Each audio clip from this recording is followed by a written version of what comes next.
This video is brought to you by Mubi, a curated streaming service dedicated to elevating great cinema from all around the globe. Get a whole month free at Mubi.com/Karsten. Hey everyone, welcome back to another episode of What I Watched This Month, September edition. Busy one this month, let's talk about it though. And don't forget to like this video just so we can see what happens. I started this month with a rewatch of The Heartbreak Kid. Yes, as I hinted at in my last video, I think this might be my favorite comedy of all time. Not even my favorite Elaine May movie, Mikey and Nikki is probably the better film, but that's no comedy. Charles Grodin, despite being so slimy and unlikable the entire film, makes my face hurt from how funny he is. This and The Graduate share this timeless quality where they just nail this specific kind of male character. Even if he is a moron, there's some truth in his deep longing for control that still plays just as well today. It's what makes him so easy to hate. So good, so good. Then I watched The Bike Riders. What a weird movie, right? What starts as a Craig Gillespie ripoff, which is really just a Goodfellas ripoff, turns into a 70s hangout movie that it kind of works. The film is based off a collection of photographs, and you can feel that in the filmmaking. It's more like a collection of snapshots into a time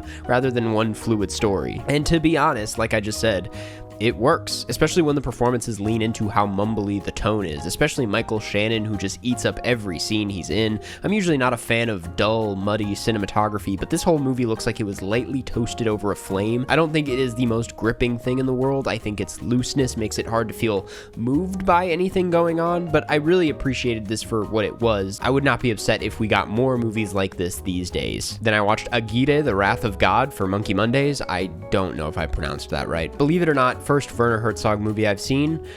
Just as shocked as you are. And this was a pretty hard one to wrap my head around, technically speaking. I couldn't not think about how real it all was, that the conditions required to pull off this film are just as treacherous and challenging as what the characters in the film actually go through. And I'm aware this isn't even the Werner Herzog movie where a whole documentary was made about just that, but it's still pretty crazy to watch it unfold here. I was also transfixed by Klaus Kinski's central performance, which devolves into this evil shell of a human. That final scene is so haunting. It's a very bizarre performance that, if I'm being honest, kind of does carry the film. Then I watched Between the Temples, and wow, talk about an unexpected heater. I mean, this is top 10 of the year quality, if I'm being real. I really dug this movie about a man who is reconnected with an old teacher of his when she wishes to have a bat mitzvah late into her life. It's incredibly funny. It's got that same anxiety-fueled comedy that Shiva Baby had, the same offbeat quality Funny Games had, probably thanks to Sean Price Williams. And I'd even say there's a strangely surreal quality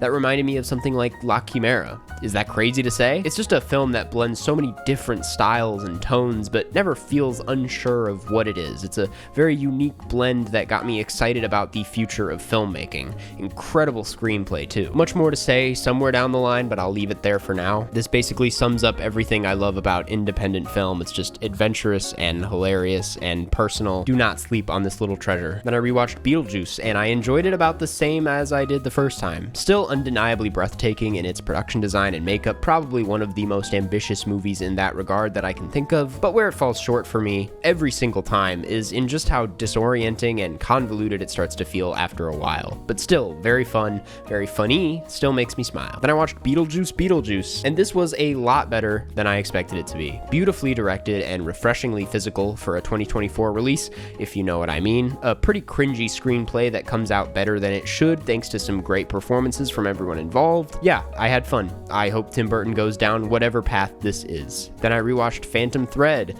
Oh man.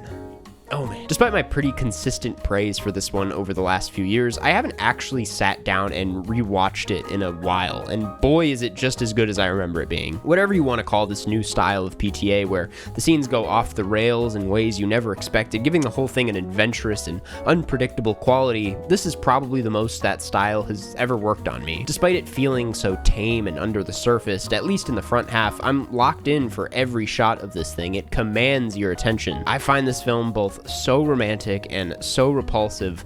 What a unique experience. It still holds up so well. Then I watched Philadelphia. You know, even if this does, by the end, feel like by the books Oscar bait, that doesn't mean it's not a good movie. The last 20 minutes of this, I felt like someone tore my heart out of me and smashed it on the ground and then gave it a nice little smooch and put it back inside of me. What I'm saying is I was moved, touched even. I don't know how someone couldn't cry at this thing by the end. Easily up there as one of my favorite Tom Hanks performances. Denzel Denzel feels a little underused, but he's still obviously great. Yeah, thoroughly enjoyed this movie. Then I watched Escape from the Planet of the Apes for Monkey Mondays. These early Apes films are so strange. The first one is such a banger, and then everyone after that is kind of trying to figure out what these movies are supposed to be. Escape definitely takes a much more comedic route, and is in fact pretty funny in a way none of the Apes films have succeeded too much at. It flips the original premise on its head, making it about the apes landing on the human planet, but other than that comedic edge, there's nothing I really got out of this. Then I watched Days of Heaven. I don't know why getting myself to watch this has been like pulling teeth these last few years. I've always been weirdly intimidated by it, when turns out, like most good Terrence Malick movies, it's anything but demanding. I got swept up by this within minutes. Yes, we already know that the cinematography is so good that it's absurd. It's literally one perfect shot after another. It's just not fair. But what really stood out to me technically about this one was the edit, an aspect of Malick's films that always amazes me,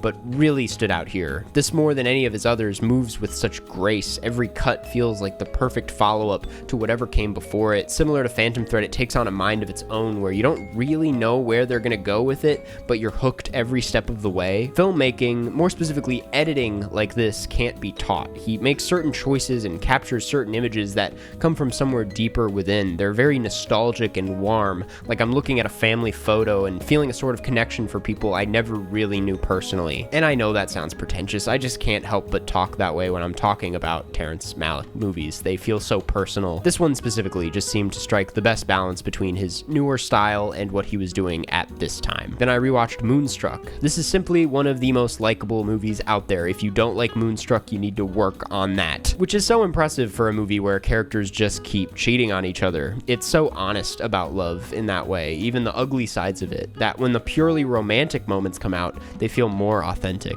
Lovely movie. Then I watched Hearts of Darkness, a filmmaker's apocalypse. I don't know, something about that other Werner Herzog movie put me in a mood to watch this, a documentary about the making of Apocalypse Now. Coppola does not come off all that likable in this, but I am more convinced after watching this than I was after any of his actual movies that he is a genius. This isn't all that surprising, but it's made me appreciate Megalopolis even more. The fact that he's clearly always had a very forward-thinking view about filmmaking and what a film can look like, and he talks about it in a way I could never try to put into words here. And I think this documentary itself becomes this really incredible side-by-side view of the production and Apocalypse Now, and by the end, it's incredibly satisfying to watch how the end of the film mirrors its director. Undeniably fascinating. I highly recommend if you're at all interested in filmmaking, which you probably are if you're watching this video. Then I rewatched Barry Lyndon. When I first watched this, it was a lot funnier than I expected it to be, and going into a rewatch with those expectations, I was completely thrown off when I remembered just how tragic it is. The entire front half is pitch-perfect filmmaking. Every scene is uniquely iconic, but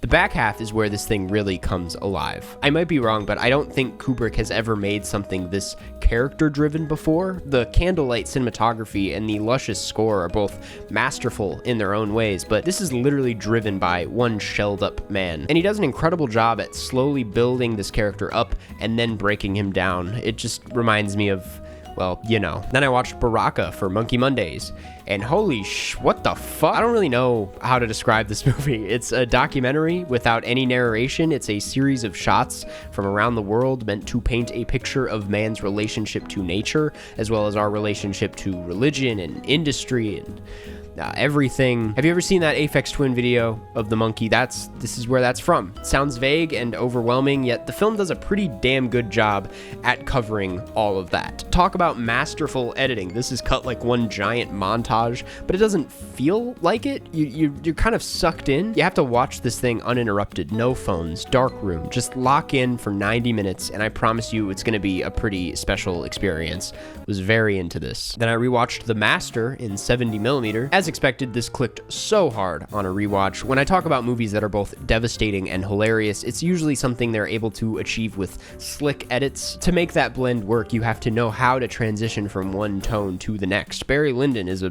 great example, but The Master is one of the only examples where both tones can exist within one moment, one shot. This has such a uniquely hilarious and also disgusting tone. Like all of PTA's best traits, but elevated. Seeing this in 70 was borderline spiritual. I don't think I've ever seen a projection that beautiful before. This might be my favorite Joaquin Phoenix performance. Like, who else could pull off something like this? I wish I could call this a home run 5 out of 5, but there are some spots here and there that go off the rails in a way that pull me out of its whirlpool. But why am I nitpicking? This is an incredible film that is probably going to be even better the third time I watch it. I know people love it, but it still kind of slept onto me. Then I rewatched Along Came Polly. This was a childhood favorite, which, looking back at it, maybe not the best childhood film, but it was also, fun fact, my introduction to Philip Seymour Hoffman. But I was a kid, and hate on me all you want, but this is probably the lightest and most accessible introduction to watching him dominate every scene he's ever been in that I can think of. This is a pretty by-the-books rom-com with some very bizarre humor here and there, some of which has aged better than I thought it would, some of which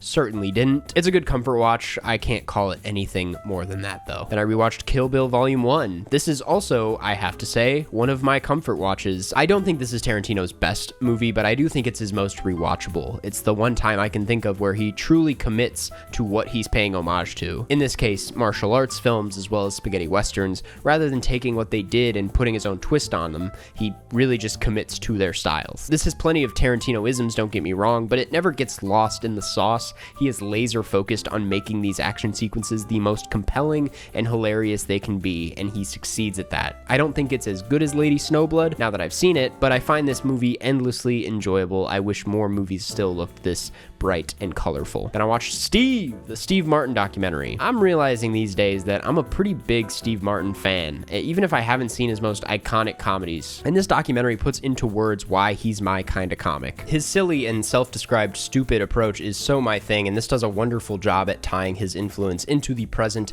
as both a way of paying tribute to his work, but also as a way of making the case for why this style of comedy matters. I went in expecting a pretty generic celebrity doc, but walked away very charmed and pleasantly surprised. Then I rewatched Night at the Museum for Monkey Mondays, another childhood favorite starring Ben Stiller, but this one holds up better than Along Came Polly, gotta say. It's a movie that gives you what you want. The museum comes to life. You get to watch everything that comes with that. Barely wastes any time, which I like. It's a little cheesy for my taste, and the humor is clearly for small children. Ricky Gervais was not meant to be a film actor, but I was still pretty into this. Then I watched Saturday Night, which I'm doing a whole dang video on, so I'm gonna wait on that to say what I gotta say about this, but for now, I'll say it's good, and I think there is more to say about it than people are giving it credit for, so be on the lookout for that. Then I watched The Wild Robot, which I did already make a video about that nobody cares about apparently, but you should because it's a really good movie, dare I say one of the best DreamWorks movies of all time. Gorgeous animation, a refreshingly mature film for families, and tons of fun. I highly recommend giving it a chance. Then I rewatched the SpongeBob Movie at a midnight screening in 35mm. This screening has been making the rounds online, one clip specifically racking up over 500,000 views. It feels like I witnessed history, because it kind of feels like that. It was a really good time. The room was electric, the film was hilarious. It was 90 minutes of uninterrupted joy, which is quite a gift. I did feel depressed when it was over, and I gotta say the 35mm print of this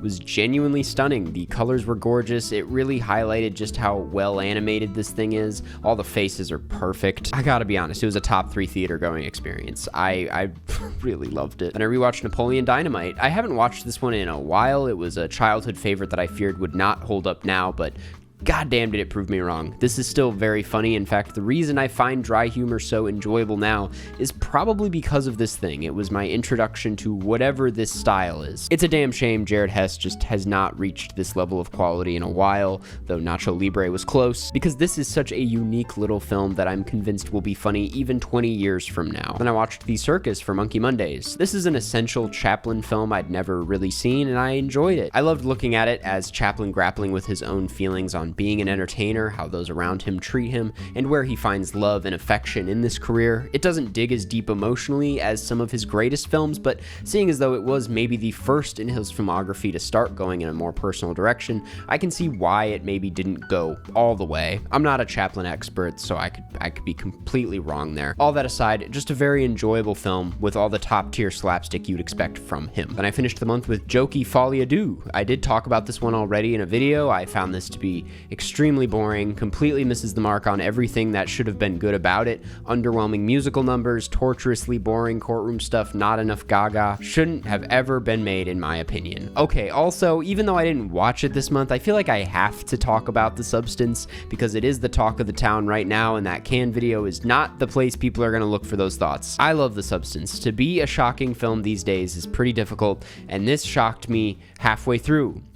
So you could imagine what the last 30 minutes did. I just love that about it, how you think it's reached its peak and it just continues to prove you wrong. It goes places you didn't think were even possible. It's amazing to watch. Even if it isn't the most comprehensive or fresh take on its themes of feminism, beauty standards, and fame, I stand by the fact that it's about how the film says what it has to say, not what it has to say specifically. I can't think of a more abrasive, disgusting, and bold take on these subjects. It's a one-of-a-kind in that way. And I do find the divisive reaction to its simplicity to be proof of just how effective it is. It's kind of brilliant, in my opinion. I also watched The Good Doctor, the big red one, and Live Free or Die Hard, but those are a part of another video where I'll be talking about them a bit more. If you can guess what this video is, I'll kiss you on the mouth, but you're definitely not gonna guess it, so.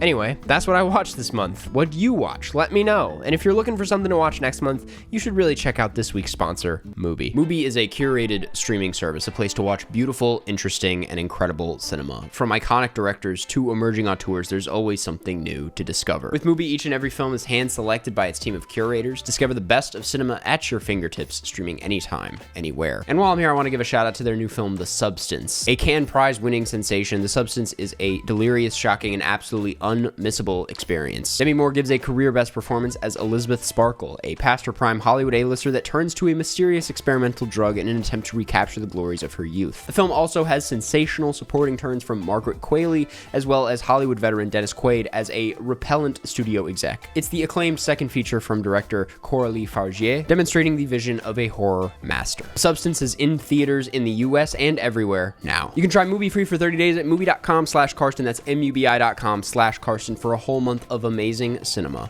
for free.